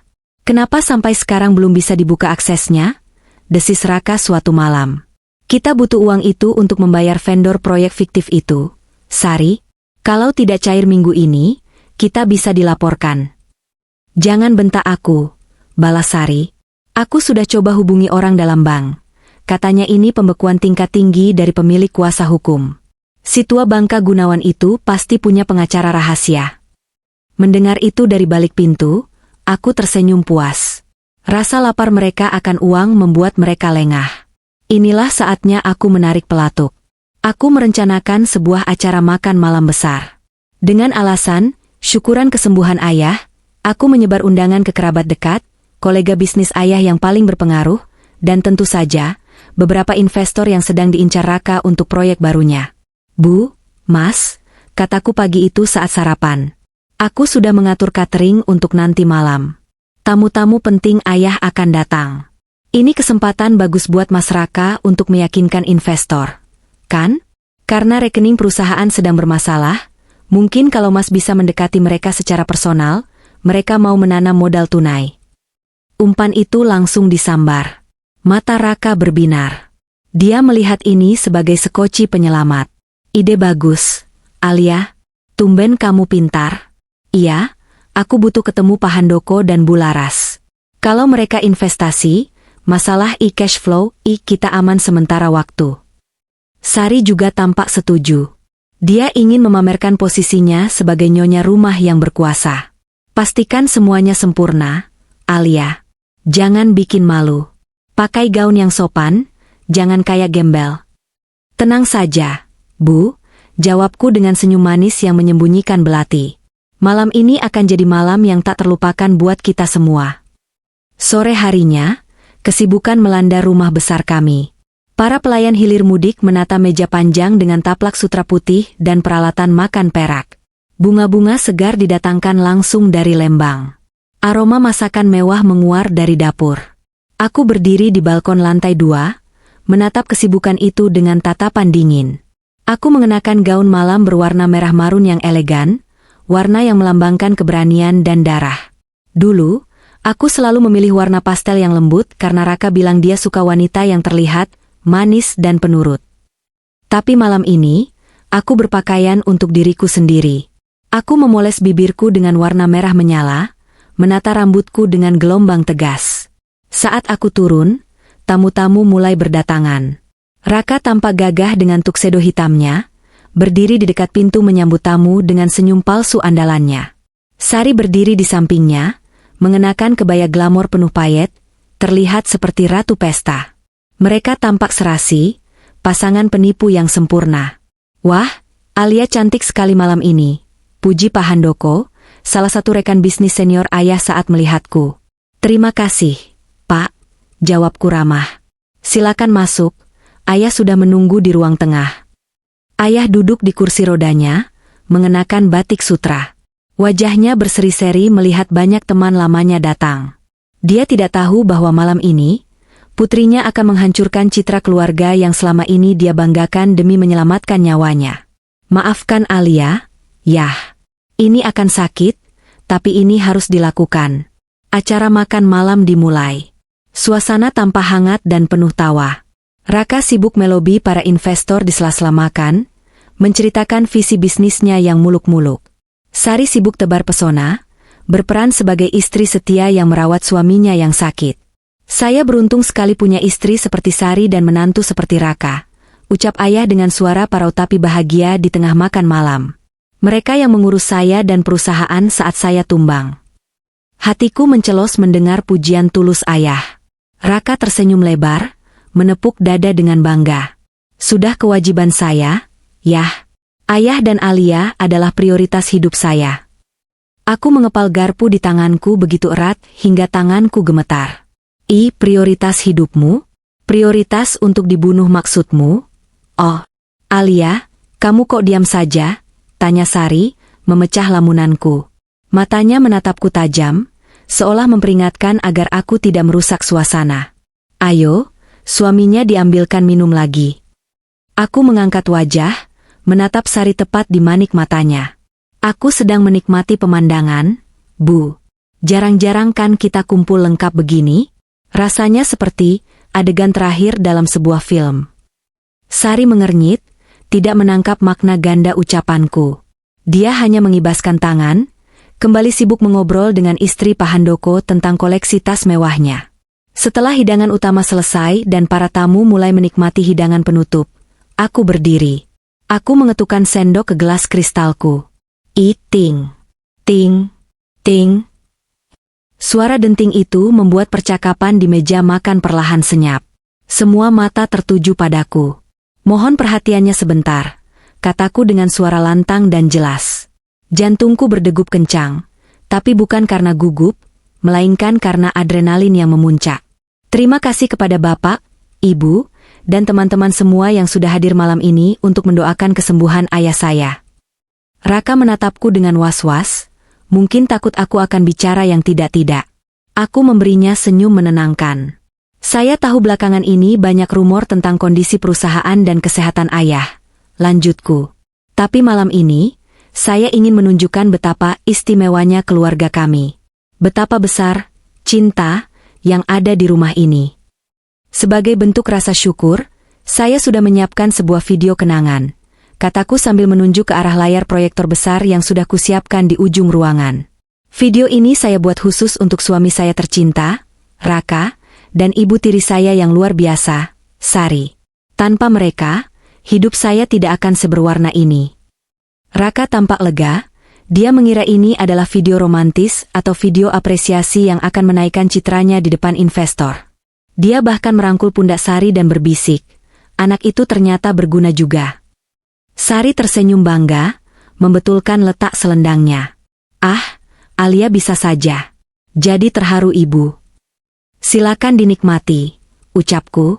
Aku memberi kode pada pelayan untuk mematikan lampu ruang makan. Ruangan menjadi gelap, hanya diterangi cahaya lilin di meja dan sorot proyektor yang mulai menyala terang di layar putih. Aku mundur beberapa langkah, berdiri di dekat pintu keluar, di mana Om Hendra dan 2 orang petugas kepolisian berpakaian preman sudah menunggu dalam bayangan.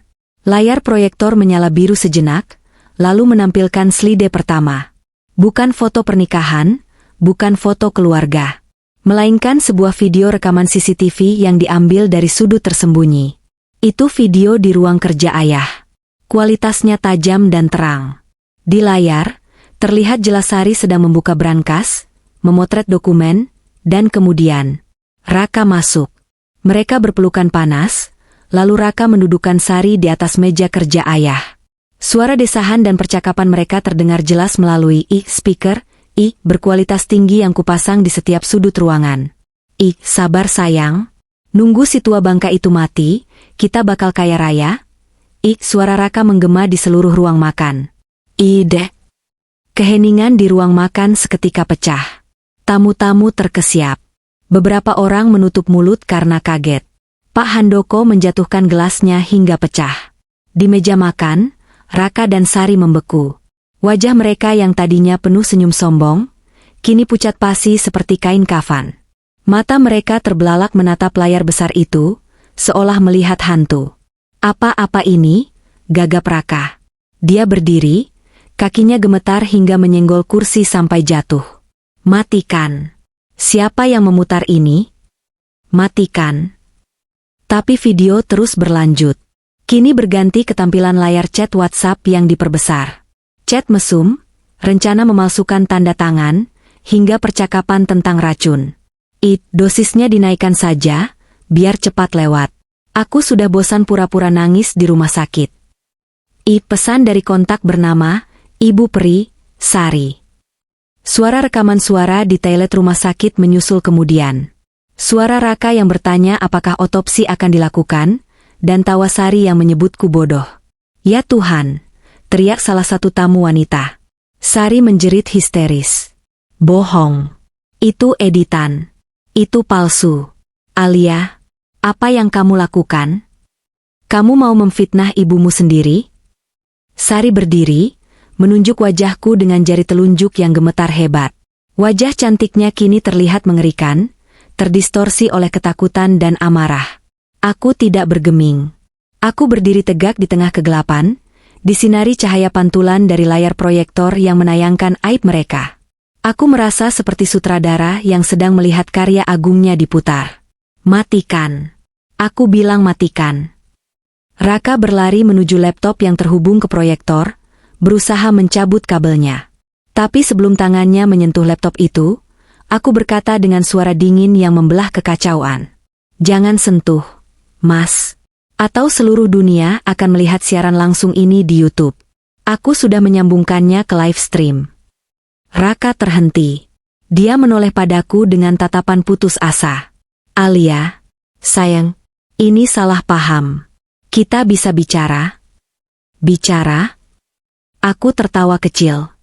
Kita sudah selesai bicara, Mas. Sekarang giliran hukum yang bicara. Lampu ruangan kembali menyala terang benderang, menyorot wajah-wajah para pengkhianat yang kini tampak kerdil dan hina. Perangkap makan malamku telah bekerja dengan sempurna. Tikus-tikus itu sudah masuk, dan pintunya sudah terkunci rapat. Kekacauan di ruang makan itu tak terlukiskan. Para tamu undangan, yang sebagian besar adalah orang-orang terhormat, berdiri dengan wajah jijik dan marah. Mereka merasa tertipu, dikhianati karena telah menghadiri acara yang diselenggarakan oleh para kriminal. Bisik-bisik berubah menjadi cemoohan terang-terangan.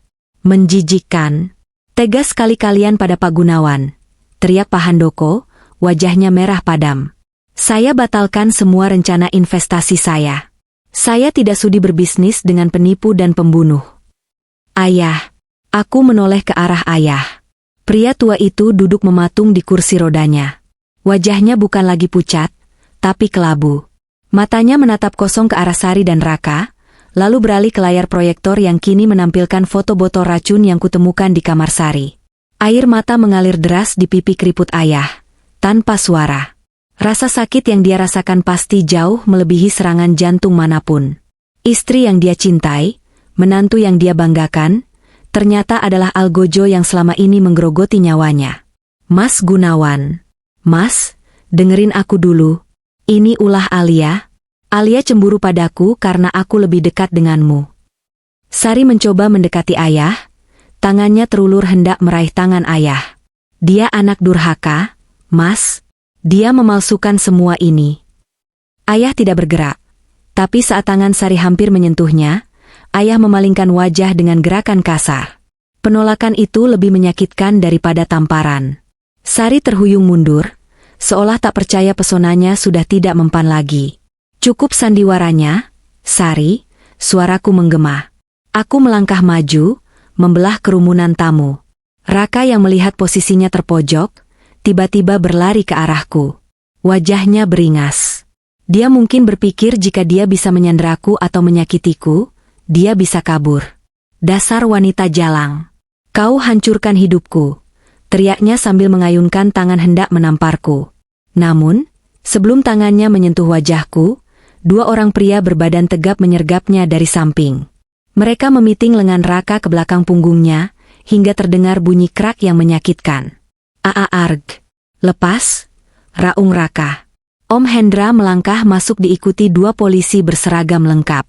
Raka, Sari, kalian ditahan atas tuduhan percobaan pembunuhan berencana terhadap Bapak Gunawan, penipuan, dan penggelapan dana perusahaan, ucap Om Hendra dengan nada tegas layaknya hakim yang menjatuhkan vonis.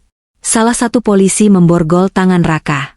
Polisi lainnya menghampiri Sari. Sari mundur ketakutan, menabrak meja makan hingga piring-piring berjatuhan pecah. Enggak, aku enggak salah. Raka yang merencanakan semuanya. Dia yang memaksaku. Aku cuma korban. Teriak Sari histeris, menunjuk-nunjuk Raka. Dia yang mau kuasai harta Gunawan. Aku diancam. Dasar wanita ular. Raka meludah ke arah Sari. Kamu yang otak dari semua ini. Kamu yang suruh aku nikahin Alia. Kamu yang kasih racun itu. Mereka saling tuduh, saling mencabik. Pemandangan yang sangat memuaskan. Pasangan yang katanya saling mencintai dan menyebut diri mereka, King and Queen, kini saling menggigit seperti anjing liar yang terperangkap. Polisi tidak peduli dengan drama mereka. Sari diborgol paksa. Dia meronta-ronta, gaun mewahnya robek, riasannya luntur oleh air mata dan keringat. Dia terlihat menyedihkan. Saat mereka digiring melewati ayah, Sari mencoba memelas lagi. Mas, tolong aku istrimu. Ayah mengangkat wajahnya perlahan. Dengan suara lirih namun penuh wibawa, ayah berkata, istriku sudah mati. Yang berdiri di depanku sekarang hanya seorang penjahat. Sari melolong panjang saat ditarik keluar oleh polisi. Suaranya menghilang di balik pintu depan, digantikan oleh bunyi sirine mobil polisi yang meraung-raung di halaman. Raka, saat melewati aku, berhenti sejenak karena ditahan polisi. Dia menatapku. Tidak ada lagi arogansi, hanya ketakutan murni. Dia menjatuhkan dirinya berlutut di kakiku, meskipun tangannya terborgol di belakang. "Alia, sayang tolong aku," isaknya. Air mata dan ingus membasahi wajah tampannya yang kini tampak menjijikkan. "Aku hilaf. Aku dipengaruhi dia. Aku beneran cinta sama kamu, Al. Tolong cabut laporannya. Kita bisa mulai lagi dari awal. Aku janji bakal jadi suami yang baik." Aku menatapnya dari atas ke bawah. Pria yang dulu kupuja, kini bersimpuh di kakiku seperti sampah. "Mulai lagi dari awal?" tanyaku pelan, lalu mendekatkan wajahku padanya. 1 jam setelah akad, kamu bilang menikahi aku itu menyiksa. Kamu bilang aku bodoh dan membosankan. Kamu bercinta dengan ibu tiriku di kamar pengantin kita. Raka menggeleng panik. "Itu cuma omongan ngawur. Aku nggak sadar." "Simpan pembelaanmu untuk hakim, Mas. Atau mungkin, untuk sipir penjara," bisikku dingin. Aku menegakkan tubuh, lalu mengangkat kaki kananku yang terbalut sepatu hak tinggi. Dengan gerakan tegas, aku menendang bahu Raka hingga ia terguling ke samping. "Bawa dia pergi." Dia mengotori lantai rumahku, perintahku pada polisi. Raka diseret keluar sambil terus berteriak memanggil namaku. Pintu tertutup. Hening. Akhirnya, badai itu berlalu. Tamu-tamu mulai pamit satu persatu, memberikan ucapan simpati dan dukungan pada ayah dan aku. Mereka tahu, malam ini mereka menjadi saksi sejarah kelam keluarga kami, tapi juga saksi kebangkitan seorang anak perempuan yang melindungi ayahnya. Setelah rumah sepi, aku menghampiri ayah. Aku berlutut di depan kursi rodanya, memeluk lututnya. "Maafin Alia, yah. Maafin Alia bikin keributan ini," isakku. Pertahananku runtuh. Topeng wanita kuat itu lepas, aku kembali menjadi putri kecil ayah. Ayah membungkuk, memeluk kepalaku erat-erat. Air matanya menetes di rambutku. "Tidak, Nak. Ayah yang minta maaf. Ayah yang buta. Ayah yang membawa wanita itu masuk rumah ini dan hampir mencelakaimu. Terima kasih, Alia. Kamu menyelamatkan nyawa ayah. Kamu lebih kuat dari ayah." Kami menangis bersama di ruang makan yang berantakan itu. Menangisi pengkhianatan, tapi juga mensyukuri keselamatan. Malam itu, kami kehilangan 2 anggota keluarga, tapi kami mendapatkan kembali kepercayaan satu sama lain yang sempat hilang. 1 bulan kemudian, gedung pengadilan agama terlihat cerah di bawah sinar matahari pagi. Aku berjalan keluar dari pintu utama dengan langkah ringan. Di tanganku tergenggam selembar kertas, akta cerai. Prosesnya berjalan sangat cepat. Dengan bukti video perzinahan dan kasus pidana percobaan pembunuhan yang sedang berjalan, hakim tidak butuh waktu lama untuk mengabulkan gugatanku. Raka dan Sari kini mendekam di tahanan, menunggu sidang pidana mereka yang ancaman hukumannya bisa sampai 20 tahun atau seumur hidup. Aku berhenti sejenak di tangga pengadilan. Aku mengangkat tangan kiriku, menatap jari manis yang kini kosong. Tidak ada lagi cincin emas yang menjadi simbol perbudakanku. Bekas lingkaran cincin itu masih ada sedikit, tapi kulitku mulai kembali ke warna aslinya. Angin berhembus menerbangkan ujung kerudungku. Rasanya begitu segar. Udara kebebasan. Aku bukan lagi Alia yang naif, yang bersembunyi di balik lemari sambil menangis ketakutan. Aku adalah Alia yang selamat dari badai, yang membakar sarang ular hingga menjadi abu. Sebuah mobil hitam berhenti di depan lobi. Kaca jendela turun, menampilkan wajah ayah yang sudah jauh lebih sehat dan gemuk. Dia tersenyum padaku. Di sampingnya, Om Hendra melambaikan tangan. "Sudah selesai, Nak?" tanya ayah. Aku tersenyum lebar, senyum paling tulus yang pernah kusunggingkan dalam setahun terakhir. "Sudah, Yah. Semuanya sudah selesai. Ayo pulang. Kita punya banyak rencana baru untuk perusahaan. Direktur baru tidak boleh terlambat rapat," goda ayah. Aku tertawa kecil. "Ya, mulai hari ini, aku akan belajar mengelola perusahaan ayah. Aku tidak akan membiarkan siapapun lagi membodohiku atau mengambil apa yang menjadi hakku." Aku melangkah masuk ke mobil, meninggalkan masa lalu di belakangku. Raka dan Sari hanyalah bab buruk dalam buku kehidupanku yang panjang. Dan sekarang, aku siap menulis bab baru. Bab tentang kejayaan, kekuatan, dan kebahagiaan yang sesungguhnya.